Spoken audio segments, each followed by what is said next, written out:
Oke, kita lanjut saja seperti yang sudah saya singgung tadi di depan untuk silabusnya yang sebelum UTS. Jadi kita start dari ruang Rn. Nah, sebelum kita mulai ke ruang Rn, kita ingat-ingat dulu tentang vektor dan skalar. Nah, apa itu vektor? Nah, vektor itu ya intinya dia punya besaran dan juga dia punya arah. Jadi ini sudah dibahas dari sejak SMA dulu ya. Jadi kalau misalkan mau kita gambarkan, jadi kan ada panahnya kan. Nah, di sini ini maksudnya besarannya. Terus kita punya arahnya di sini kan. Nah, itu vektor. Nah, selanjutnya kalau kita berbicara di R2, jadi kita punya vektor ini A dinotasikan dengan ini. Kenapa seperti ini cukup? Karena di sini dia juga sudah menyatakan besarnya. Kita bisa mencari besarnya berapa dan arahnya berapa dari sini. Atau juga bisa dinyatakan dalam transposnya. Kalau ini ditranspos kan berarti ya barisnya jadi kolom. Nah, komponen-komponen ini A1, A2 itu menentukan arah vektor dari A ini tadi.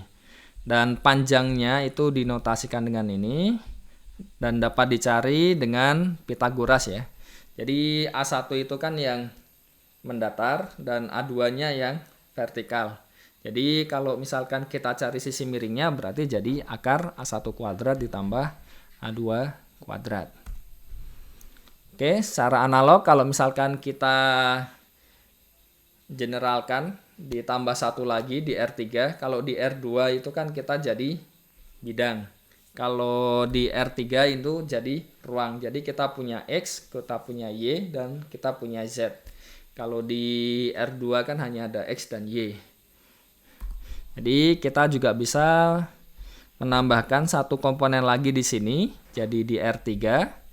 Dan rumus jaraknya jadi seperti ini. Mirip seperti yang tadi. Ini juga sebenarnya menggunakan Pitagoras juga. Akar A1 kuadrat ditambah A2 kuadrat ditambah A3 kuadrat. Nah, untuk contohnya, kalau misalkan kita punya vektor ini, negatif 1,2, panjangnya berapa? Ya berarti akar negatif 1 dikuadratkan ditambah 2 kuadrat. Ini kan sama dengan 1. Terus yang di ini kan sama dengan 4, jadi akar 5. Oke, selanjutnya vektor-vektor yang di R3 dan R2 juga dapat dioperasikan secara aljabar, yaitu bisa dijumlahkan, bisa dikurangkan, dan dikalikan dengan suatu bilangan real, dan biasanya kita sebut dengan skalar. Nah, untuk sebarang vektor di R3 ini, kita punya A-nya ini dan B-nya ini. Jumlahnya bagaimana? Nah, kita jumlahkan yang bersesuaian. Jadi ini A1 B1 dijumlahkan jadi A1 ditambah B1 dan selanjutnya. Oke ya. Jadi penjumlahannya itu sama seperti ya semua yang bersesuaian itu dijumlahkan. Untuk perkaliannya dengan suatu bilangan real dengan skalar, misalkan alfa itu bilangan real sebarang. Nah, kalau A ini mau vektor A ini mau dikalikan dengan alfa, itu jadi alfanya masuk di setiap entry-nya. Jadi setiap entry dari vektor A itu dikalikan dengan alfa. Nah, untuk sifat-sifatnya bisa dibuktikan sendiri karena ya agak sulit juga ya kalau misalkan semuanya harus dibuktikan juga kan, dan keterbatasan waktu. Jadi supaya lebih efektifnya bisa dicoba sendiri ya. Jadi kita bisa tunjukkan kalau vektor A ditambah vektor B sama dengan vektor B ditambah vektor A. Kenapa? Karena entry-entry yang bersesuaian nanti kan dijumlah. Jadi A1 tambah B1. Nah, di situ bisa kita balik karena komutatif. Jadi kita punya B1 ditambah A1 dan bisa dilepas lagi. Terus yang kedua, kita punya A ditambah negatif dari A. Jadi negatif ini maksudnya adalah yang di entry-entry yang di A tadi dikalikan dengan negatif 1. Itu vektor negatif A. Nah, kalau ditambahkan berarti kan sama saja kita peroleh nanti A1 dikurang A1. Berarti jadi 0. Nanti yang di bagian kedua kita punya A2 dikurang A2 juga sama dengan 0 dan seterusnya. Jadi hasilnya jadi 0. Untuk yang ketiga kalau ditambahkan dengan 0, karena masing-masing nambahnya 0 berarti ya dia jadi dia sendiri. Dan kalau kita punya skalar ini alfa, nah kita kan bisa menjumlahkan ini dulu kan.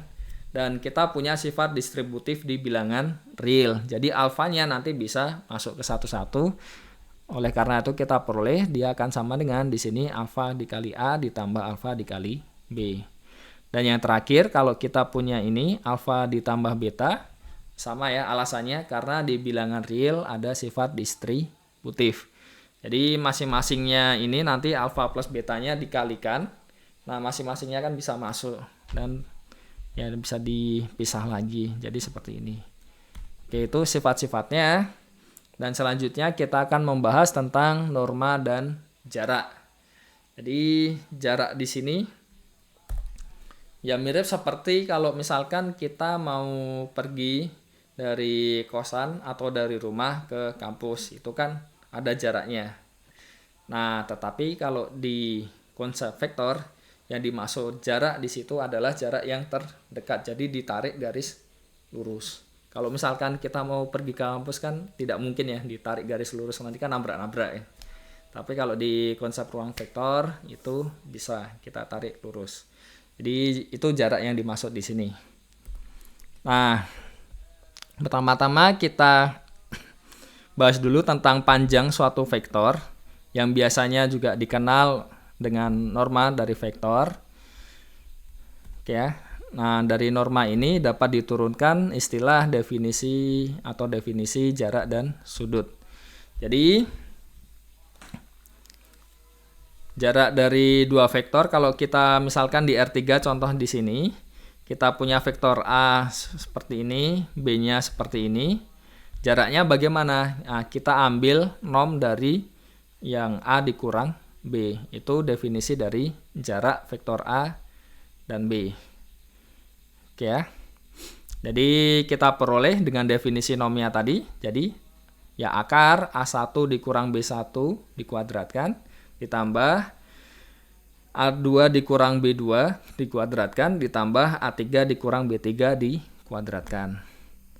Nah, pada dasarnya kalau kita melihat jarak ini ya, dia kalau misalkan kita ingin mencari panjangnya itu sama saja jarak dari vektor itu dengan vektor 0. Jadi contohnya panjang dari vektor A itu sama saja norm dari A dikurang 0. Makanya kita peroleh ini tadi. Akar dari A1 kuadrat ditambah A2 kuadrat ditambah A3 kuadrat. Nah, untuk kasus yang di R2 itu analog. Jadi pertama-tama kita bahas dulu yang di R2 di R3, baru kemudian kita generalisasi di Rn. Dan bisa kita lihat di sini. Nah, definisi-definisinya selanjutnya untuk sifat-sifatnya di R2 dan di R3 dia semuanya mirip ya. Selanjutnya akan kita bahas beberapa sifat dari norm tadi. Kita punya dua ini dan ini bisa dicoba untuk dibuktikan. Tidak sulit, sederhana ini. Kalau misalkan ingin membuktikan, jadi saya lewati saja karena tidak sulit. Dan selanjutnya kita akan membahas hasil kali titik di R2 dan di R3. Jadi hasil kali titik ini didefinisikan kalau misalkan kita punya vektor A dan vektor B didefinisikan sebagai ini entry yang pertama A1 dikali B1 ditambah A2 dikali B2. Jadi kalau di R3 apa yang terjadi? Kalau misalkan kita punya R2 seperti itu, ya berarti ya tinggal komponennya ditambah satu lagi, ya kan? Jadi bisa dilihat ya di sini ya. Untuk pendefinisian jadi bisa dilihat dari R2 ke R3 itu kan benar-benar analog pendefinisiannya. Jadi kita bisa memandang dengan cara yang sama. Oke. Dan lanjut contoh, kalau misalkan kita punya vektor A-nya ini 1, -2 dan B-nya ini negatif 3,0, hasil kali titiknya jadi berapa? Berarti 1 dikali negatif 3 ditambah negatif 2 dikali 0. Jadi hasilnya negatif 3.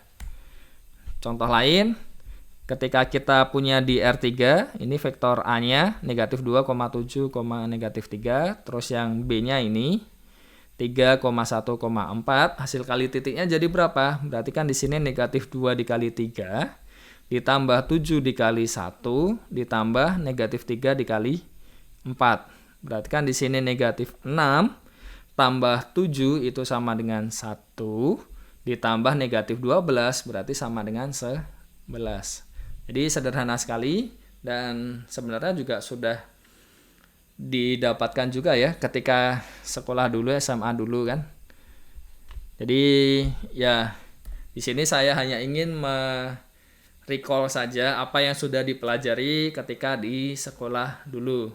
Dan setelah di recall tadi, nah kita akan coba untuk membentuk sesuatu yang lebih menarik dari situ. Oke ya.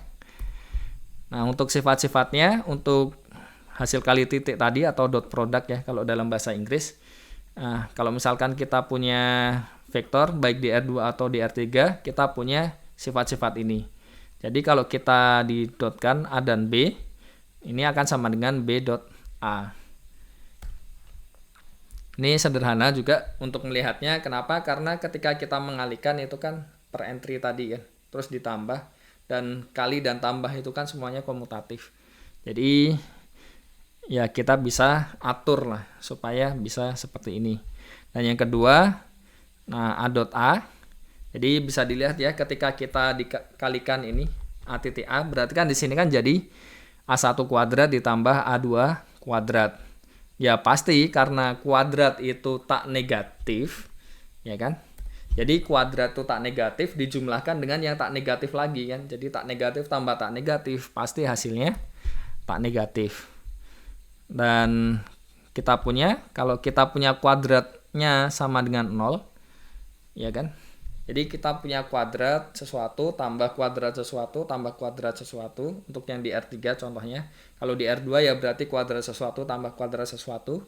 Kalau dia sama dengan 0, hanya mungkin ketika A-nya sama dengan 0. Kenapa? Karena masing-masingnya itu kalau kita punya jumlahan kan, masing-masingnya tak negatif, itu sama dengan 0, berarti semuanya harus 0. Terus yang ketiga, kalau kita punya skalar alfa terus beta didotkan dengan C di sini. Nah, ini kita punya hukum distributif di sini. Buktinya sederhana, bisa dicoba sendiri. Dan terakhir, nah panjang dari A di sini kuadrat itu sama saja dengan A dot A.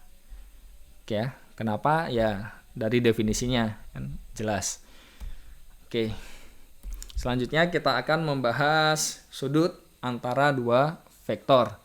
Jadi sangat mungkin ketika dua vektor, jadi misalkan kita punya dua vektor, yang satu ke sini, satunya ke sini, terus titik pangkalnya bertemu, berarti kan kita punya sudut di sini, ya kan? Ada sudutnya. Nah, bagaimana cara mencari sudut tersebut? Kita akan membahasnya di sini. Jadi sudut yang kita maksud yang besarnya dari lebih dari sama dengan 0 dan kurang dari sama dengan 180 derajat. Jadi seperti yang saya ilustrasikan tadi, ini sudutnya kan tadi kan sudutnya yang ini, bukan yang satunya ya, bukan yang tumpulnya, tetapi yang lancipnya di sini. Jadi kalau misalkan vektor 1 dan yang keduanya seperti ini kan lebih dari 90 derajat. Tetap yang dihitung sudutnya yang ini. Jadi bagaimana cara menghitungnya? Nah, kita punya sifat ini. Jika theta itu sudut yang terbentuk dari dua vektor tak 0 A dan B, kita punya A dot B itu sama saja panjang A dikali panjang B dikali cos theta. Jadi kita bisa mencari cos theta itu apa? Ya A dot B dibagi ini panjang A kali panjang B. Ya. Untuk buktinya, pertama kita gunakan aturan cosinus. Jadi kan kita punya, kalau misalkan kita punya segitiga ya. Segitiga. Misalkan kita punya segitiga. Oke ya. Terus di sini ada sudut tetanya. Ya kan, ini tetanya. Nah, kita kan bisa mencari theta ini dari panjang-panjangnya kan. Jadi kalau misalkan 3 panjangnya di sini diketahui, kita bisa mencari cos tetanya di sini. Nah, ini yang kita gunakan di persamaan yang pertama. Jadi aturan kosinus biasa. Dan di sisi lain kita pakai sifat tadi. Jadi nomnya dikuadratkan sama saja dotnya kan tadi kan. Dan dia akan sama dengan ini. Nah, dari sini kesamaan ini kita kan punya, ini kan 2 ini sama kan. Yang ini dan yang ini. Jadi dari kedua kesamaan ini kan 2 ini. Oke ya. Kita peroleh apa di situ? Ini hilang, ini cancel hilang, terus ini cancel juga, ya kan? Ini negatifnya habis. Ya kan, negatif 2-nya hilang, ini juga negatif 2-nya hilang, berarti kita peroleh ya persamaan ini tadi yang di awal. Jadi kita peroleh ini. Selesai. Oke ya. Untuk contohnya, kalau misalkan kita punya vektor A itu seperti ini. Negatif 1, negatif 2,1, terus B-nya ini. Bisa dihitung sudutnya. Jadi didotkan di atas. Dan yang bawah kita cari panjangnya masing-masing. Dan kita peroleh negatif setengah. Nah, cos yang nilainya negatif setengah itu berapa? Kalau kita lihat grafik dari cos. Kalau kita lihat grafik dari cos. Itu kan kurang lebih seperti ini kan. Jadi naik dari atas dulu, turun, terus ke sini kan. Sampai di sini kan 180-nya. Ya kan? Di sini 180-nya. Berarti ya kita peroleh yang cosnya hasilnya negatif setengah itu 120 derajat. Nah, selanjutnya dari dot tadi, perkalian titik tadi bisa dicek ya. Kalau dia lebih dari 0, sudutnya dapat lancip. Jadi lancip itu yang kurang dari 90 dan lebih dari 0. Nah, untuk yang hasilnya 0 di sini, dapat tetanya itu pi per 2 atau 90 derajat. Dan di sini itu kita dapat sudutnya tumpul. Contohnya seperti yang sebelumnya tadi, kan 120 derajat itu sudut tumpul. Oke, jadi kita peroleh di sini dua vektor itu dikatakan tegak lurus jika sudutnya itu sama dengan pi per 2. Jadi cara ngeceknya bagaimana untuk yang tegak lurus? Ya dicari perkalian titiknya akan sama dengan 0. Jadi itu aplikasinya. Nah, selanjutnya kita sangat mungkin misalkan kita punya vektor A-nya ini. Ya kan, ini yang vektor A. Dan kita punya vektor B di sini, yang satunya.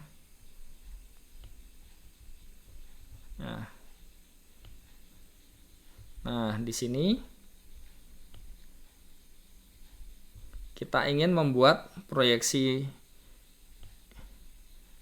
di sini kan. Berarti kan kita ingin mencari proyeksinya di ini. Jadi A ke B. Proyeksinya bagaimana? Nah, vektor A ini bisa dinyatakan dalam jumlahan dua vektor C1 plus C2, di mana C1-nya itu sejajar dengan B. Berarti C1-nya itu yang ini kan. Nah, C2-nya itu diambil yang tegak lurus dengan B. Berarti C2-nya diambil yang ini. Nah, A itu kan berarti kan ini ditambah ini. Oke ya. Nah, karena C1-nya dia sejajar dengan B, berarti dia kelipatan skalarnya dari B. Jadi sekian kalinya B. Jadi kita dapat menuliskan C1-nya sama dengan K dikalikan B. Dan selanjutnya kita punya tadi A sama dengan C1 tambah C2. Ya kan? Berarti kita punya C2-nya sama dengan A dikurang C1. Di sisi lain kita juga punya C2-nya itu tegak lurus dengan B. Berarti apa? Dotnya jadi 0. Dan selanjutnya ini aljabar biasa ya. Operasi biasa. Bisa di baca sendiri, bisa dipahami sendiri. Berarti kita peroleh di sini nilai K-nya itu berapa? Nah, K-nya itu jadi ini. Nah, berarti C1-nya yang ingin kita cari, yang proyeksinya tadi, yang sejajar dengan B tadi, itu akan sama dengan ini. Jadi kita dapat formula untuk mencari proyeksinya. Jadi bisa diperoleh ini ya, C-nya seperti ini. Untuk contohnya, kalau kita punya A-nya ini 3,-1, terus B-nya ini negatif 2,3, akan dicari C1 yaitu proyeksi, di sini harusnya B, ini bukan A. Ini B ya, ada typo sedikit, itu harusnya B. Jadi ya sangat mungkin untuk slide yang sebanyak ini ada kesalahan ketik. Nah, oke, sekalian intermezzo, karena kan sudah cukup lama ya, saya tidak tahu sudah berapa menit. Bisa dicek lah videonya berapa menit. Jadi sebelum kita lanjut, mungkin istirahat sejenak dulu ya, sebentar. Dengan video yang sepanjang ini, itu kan sangat mungkin ada kesalahan-kesalahan yang kecil. Misalkan salah ketika saya membuat ada salah apa, itu sangat mungkin. Jadi ya tolong bantuannya untuk mention saja kalau misalkan menemukan kesalahan-kesalahan seperti tadi. Jadi contohnya ini tadi ada yang salah ketik, itu kan ya sangat mungkin sekali. Jadi ya mention saja, tidak ada masalah di kolom komentar. Jadi ini kan jadi bisa makin aktif juga, terus ada kemungkinan bisa dapat tambahan poin keaktifan juga, kan lumayan ya kan.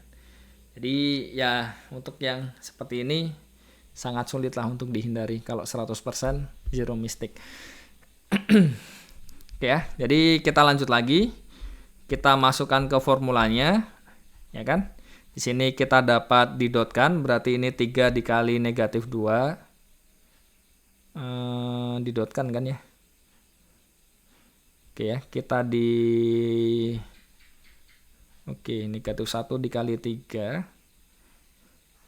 Panjang B kuadrat berarti, ini seharusnya berarti 3 dikali negatif 2, ya kan? Ditambah di sini negatif 1 dikalikan 3. Oke ya, ini lagi kan ada sedikit miss. Tapi ya intinya ini tadi, kita bisa gunakan formula ini untuk menghitung proyeksi di contoh ini. Oke, lanjut. Nah, selain hasil kali titik, kita juga punya hasil kali silang. Hasil kali silang di R3.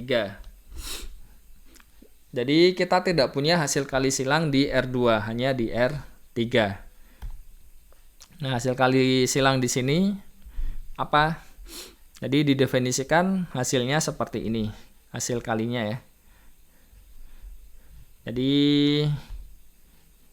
di sini bisa dilihat, saya delete dulu hasil kali silangnya. Dan hasil kali silang ini dia akan tegak lurus baik dengan A maupun dengan B. Jadi kenapa bisa seperti itu? Coba saja didotkan. Misalkan di sini A didotkan dengan A cross B. Berarti hasilnya apa di sini? Kita punya A1 dikalikan ini, ya kan? Dan kita juga punya, ini kan ada A1, A2, B3. Terus selanjutnya di sini juga ketika A2 dikalikan ke sini kan juga ada A1, B2, A1, A2, B3 kan. Dan ini negatif, berarti kan nanti yang bagian ini akan ke cancel.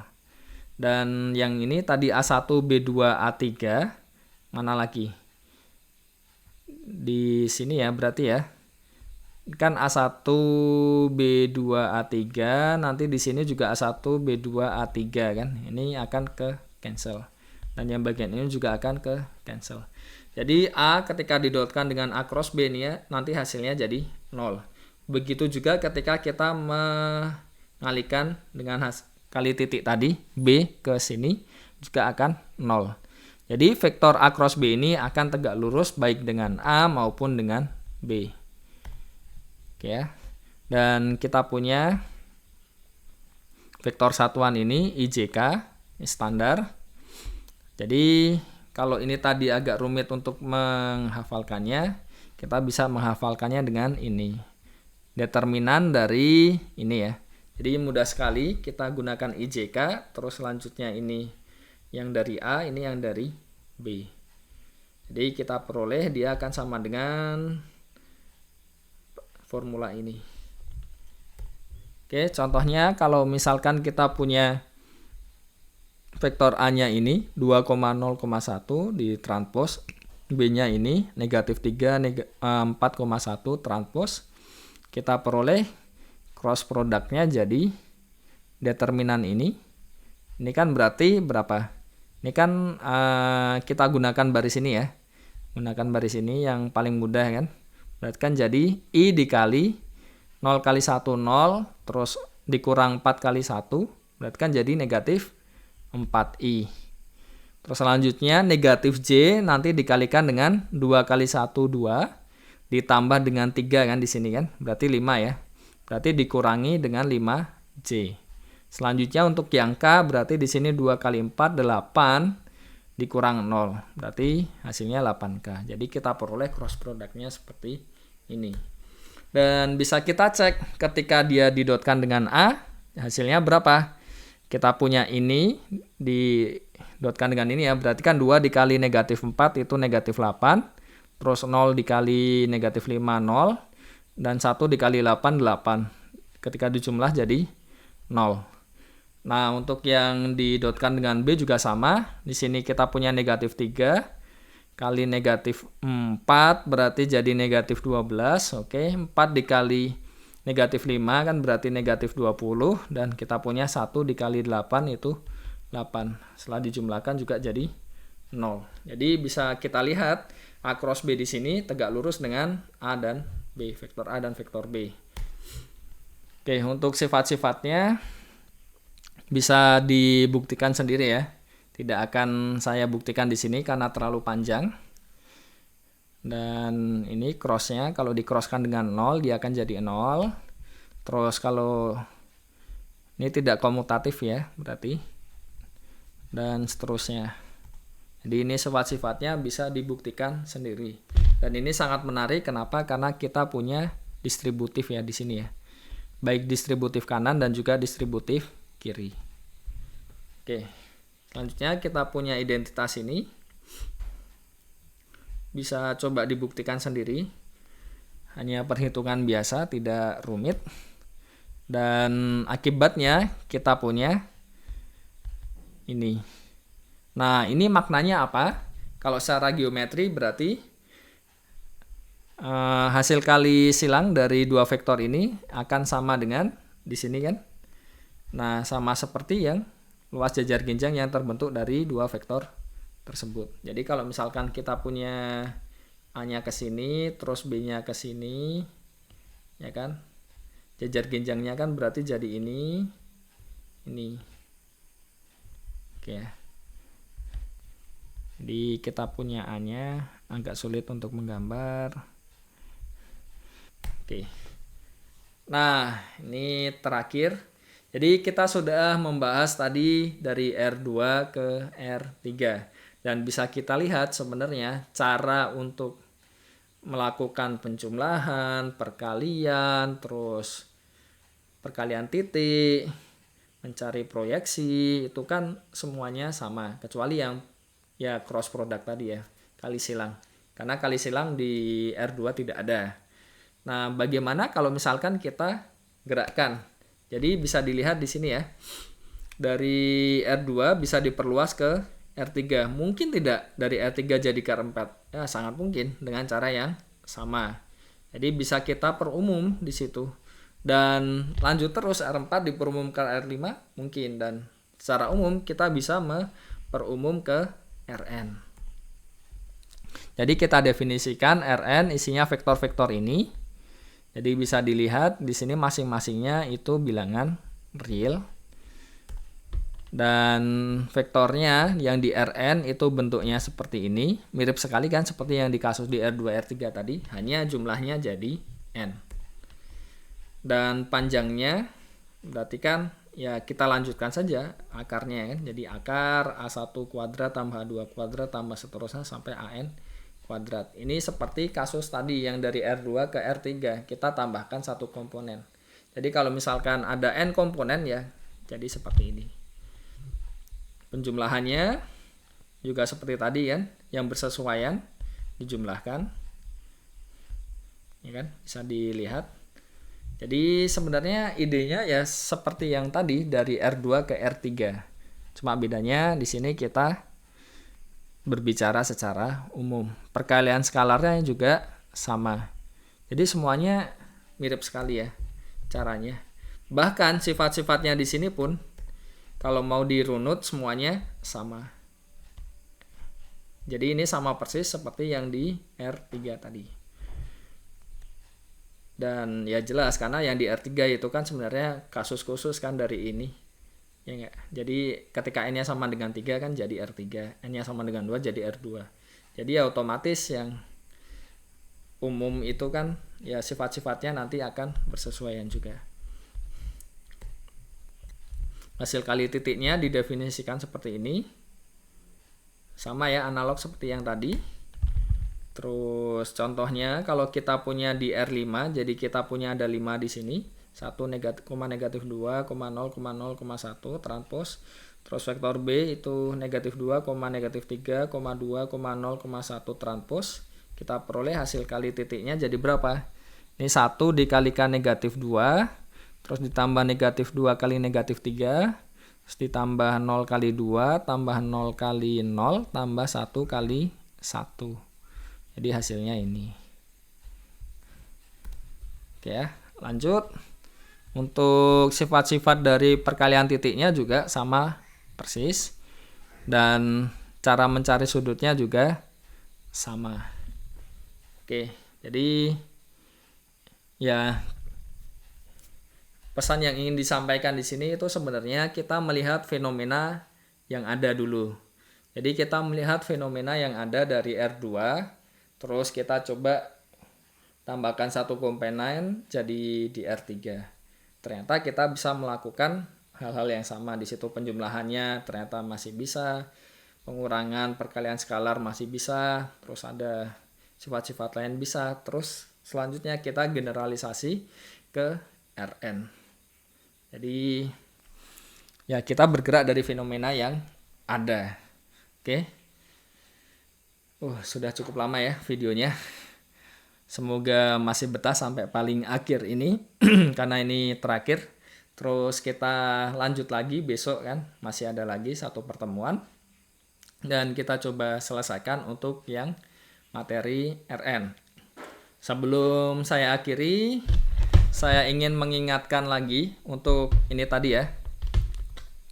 Jadi khususnya yang poin keaktifan tadi, jangan lupa untuk berkomentar, aktif berkomentar, berdiskusi, mengajukan pertanyaan, menanggapi, dan seterusnya. Dan juga untuk setiap kelompok minimal 1 pertanyaan. Untuk memancing saja sebenarnya supaya lebih aktif. Karena kalau tidak seperti itu nanti diam semua. Bahkan sulit juga untuk mengecek mana yang yang benar-benar memperhatikan dan yang tidak. Oke, dan terakhir sebelum saya tutup videonya, jadi saya juga mereview dari yang pengalaman sebelum UTS. Nah, itu kan entah kenapa sebelum ujian itu tiba-tiba view-nya drastis naik. Dan setelah video di-upload itu view-nya hampir nggak nambah, jadi sedikit sekali. Jadi ya saya inginkan lagi untuk setiap mahasiswa untuk menyimak dari awal sampai akhir. Nah, nanti biasanya di YouTube itu ada analitiknya. Setelah sekian jam itu bisa kita lihat ya, yang view ada berapa, terus rata-ratanya ada berapa menit, total view-nya sekian menit. Jadi nanti akan saya cek di situ jumlah menitnya, apakah dia akan sama dengan jumlah mahasiswa dikali durasinya ini. Jadi kalau misalkan dia sama, berarti saya bisa asumsikan hampir semuanya sudah menyimak dari awal sampai akhir. Kalau misalkan total menitnya tadi terlalu jauh di bawah, nanti akan saya share di grup supaya jadi pengingat untuk yang belum menyimak videonya. Jadi jangan lupa setiap mahasiswa, adik-adik semua, ya untuk menyimak ini. Jadi ya ini agak sulit juga ya. Saya tahu memang keadaannya seperti ini, UASnya cepat, banyak mata kuliah, ya memang sulit. Tetapi sebenarnya yang kesulitan itu tidak hanya adik-adik semua. Jadi dosennya pun juga sebenarnya kesulitan juga untuk menyampaikan materi-materi tersebut. Jadi ya saya minta kerjasamanya untuk menyimak tadi. Jadi kalau misalkan kuotanya itu terbatas, ya bisa resolusinya dikecilkan. Kalau misalkan ingin yang terbaik, ya dibuat Full HD saja. Kalau misalkan kuotanya banyak. Dan beberapa provider itu kan juga ada yang menyediakan yang jam malam. Jadi contohnya saya menggunakan Indosat itu ada jam 1 sampai jam 6. Terus Telkomsel saya rasa juga ada. Dan XL rasanya juga ada juga. Jadi kalau misalkan tidak ingin menggunakan kuota yang biasa, terus punya kuota malam, itu juga bisa ya di download dulu atau ditonton dulu ketika malam. Jadi tetap tidak ada alasan untuk tidak membuka sama sekali dan tidak menyimak videonya. Oke, sekian perkuliahan kali ini. Sampai jumpa lagi besok. Besok ada lagi satu pertemuan lagi. Dan setelah itu minggu depan ya. Jadi besok masih tentang RN. Oke, sekian videonya. Wassalamualaikum warahmatullahi wabarakatuh.